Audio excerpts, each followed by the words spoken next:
Good morning students, कैसे हो आप सब। पिछले लेक्चर में हमने बैलेंस्ड और अनबैलेंस्ड फोर्स के बारे में पढ़ा था। आज हम फर्स्ट लॉ ऑफ मोशन के बारे में पढ़ेंगे।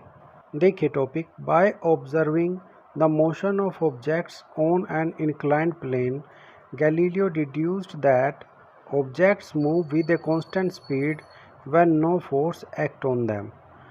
तो गैलीलियो ने एक ऑब्जर्वेशन की थी कि अगर किसी भी ऑब्जेक्ट के ऊपर कोई फोर्स ना लगाया जाए तो वो कांस्टेंट स्पीड से चलता रहेगा।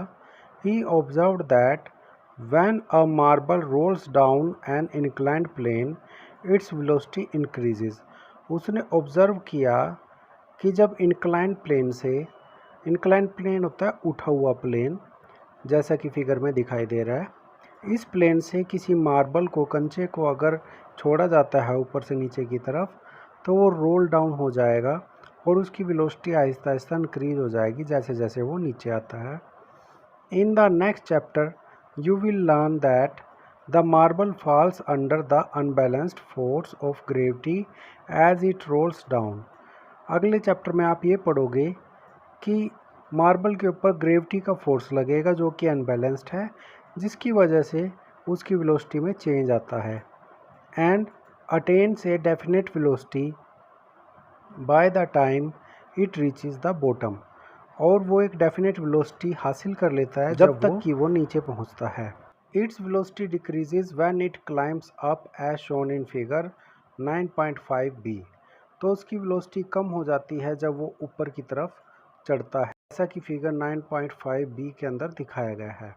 Figure 9.5c shows a marble resting on an ideal frictionless plane inclined on both sides।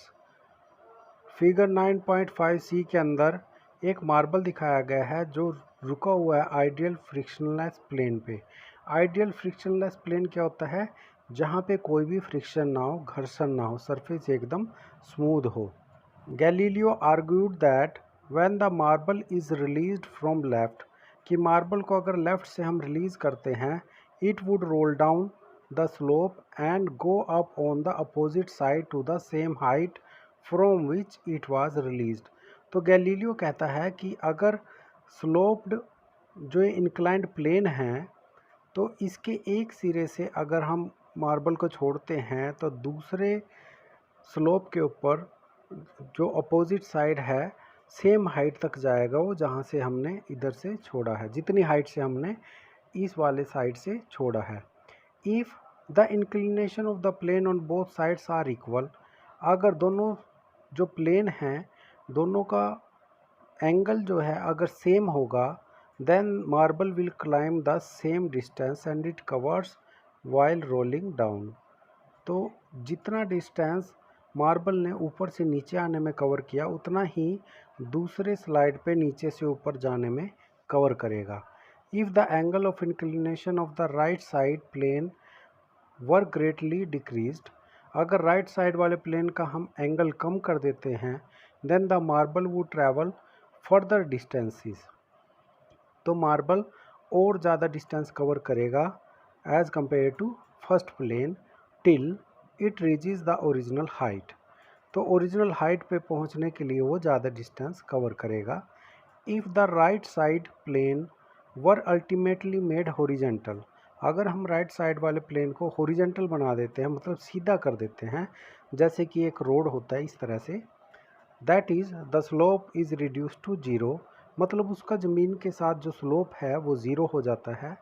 The marble would continue to travel forever trying to reach the same height that it was released from. तो marble लगातार travel करता रहेगा जब तक कि वो उस height पे नहीं पहुंच पाता जहां से उसे छोड़ा गया है। The unbalanced forces on the marble in this case are zero, तो इस केस में अनबैलेंस्ड फोर्स जीरो हैं।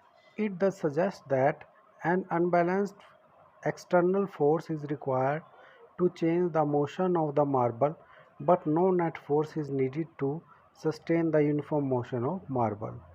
तो यहाँ से ये पता चलता है कि एक एक्सटर्नल फोर्स या अनबैलेंस्ड फोर्स की ज़रूरत होती है अगर हम मार्बल का मोशन चेंज करना चाहते हैं।